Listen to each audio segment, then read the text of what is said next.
Congratulations on your amazing collaboration with Rascal Flatts and the reboot you did with Mayberry. When I found out you were doing it, I rushed to hear it, and I'm in love with it. Why that particular cut? Is that one that you just always loved? Those guys, I've known them so long, they really didn't give me a choice. They were like, "Here's the one you're doing. Shut up and do it." You know, literally, those guys were one of the early breaks I had in the industry from a touring standpoint, because, you know, right when they were hitting their stride, it happened for me twice. Toby Keith was the other one. Right when they were, both of those artists were hitting their peak of the insanity of their popularity, I got to go out and tour with both of them for 2 years each. The Rascal Flatts experience, though, was the craziest thing. Still to this day, I've never seen anything like it at my own shows. I mean, just people hanging off the rafters. You remember those days when it broke wide open for them, and it was all like college age people who were just ready there to like lose their minds and party. And oh yeah, dude. And it was just so fun to be there, because I would do my show and people watched and they were polite, but when Flatts came out, you know, it just sounded like a bomb went off in the area, you know, just chaos, just the building would rattle, you know, because it was insane. So my point is, I've known them for so long, and they've done so much for me, that when it came time for this album, they were like, "Listen, we're doing this album. You're singing Mayberry in Gary's key, by the way, which is impossible to do." So I don't know if you listen, you can tell. I don't know. It's like took me like 50 takes to hit some of those notes, but man, the range was impressive. Yeah, I did want to mention that. How do you maintain that range? I mean, I look, man. What?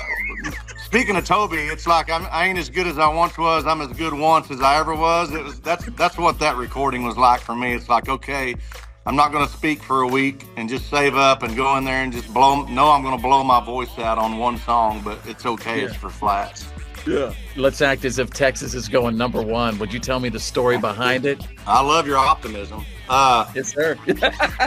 When you've been doing this as long as I have, and I know I'm not the only one, there's several artists from consider my class or whatever that are still around, but this year marks 24 years since Austin came out. And so I got to say, you know, the last 4 or 5 years, I've been checking my watch thinking, all right, it's got to be time's up for me at some point, you know, from the standpoint of having hits, you know, on the radio and stuff, because that's just the nature of the industry, and we both know it. But to have a song that has grown and become kind of hit that Texas has become, it just blows my mind, you know, because I was honestly hoping that I could have a song that did okay, that followed up Pour Me a Drink with Post and something respectable and keep my foot in the door, you know. But to have a song that did what Texas has done, and it's just infectious, you know.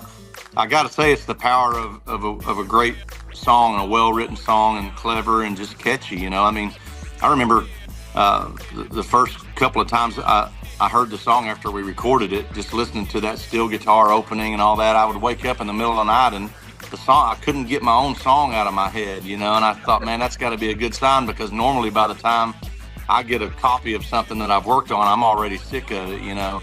Yeah. Texas just has that infectious thing about it, and one of those once-in-a-lifetime songs. I'm glad to have gotten one this late in the game. We're glad to have it. I'm glad to introduce it. Could you just go ahead and throw out, here's Texas, #1 on the Country Top 40. I have been dying to say this since we released it.